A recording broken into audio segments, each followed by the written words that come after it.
اردو فن news میں خوش آمدید۔ بسم اللہ الرحمن الرحیم۔ السلام علیکم ناظرین۔ Director general Sindh rangers major general Muhammad Saeed نے کہا ہے کہ مظاہرین نے حد پار کی تو سندھ اور وفاقی حکومت کے احکامات پر عمل کریں گے۔ آسیہ بی بی کی بریت کے بعد پیدا ہونے والی صورتحال صرف کراچی میں نہیں بلکہ پورے ملک میں ہے اور امید ہے یہ جلد بہتر ہو جائے گی۔ وہ جمعرات کو کراچی میں ایک تقریب میں خطاب کر رہے تھے۔ ڈی جی رینجرز نے کہا کہ ستمبر 2013 سے اب تک کراچی دنیا کے چھٹے خطرناک شہر سے 67ویں نمبر پر آ گیا ہے، جبکہ 2017 اور 2018 میں دہشت گردی سے کوئی جانی نقصان نہیں ہوا۔ اغوا، برائے تاوان، ٹارگٹ کلنگ اور بھتہ خوری میں نمایاں کمی واقع ہوئی ہے۔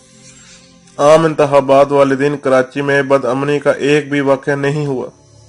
میجر جنرل محمد سعید نے کہا کہ سیکورٹی اہلکار شہر میں کاروبار کی بہتری کے لیے اپنے خون اور جانوں کی قربانی کی شکل میں حصہ ڈال رہے ہیں۔ رینجرز کراچی کی معیشت اور کاروبار میں ایک خاموش اسٹیک ہولڈر ہے۔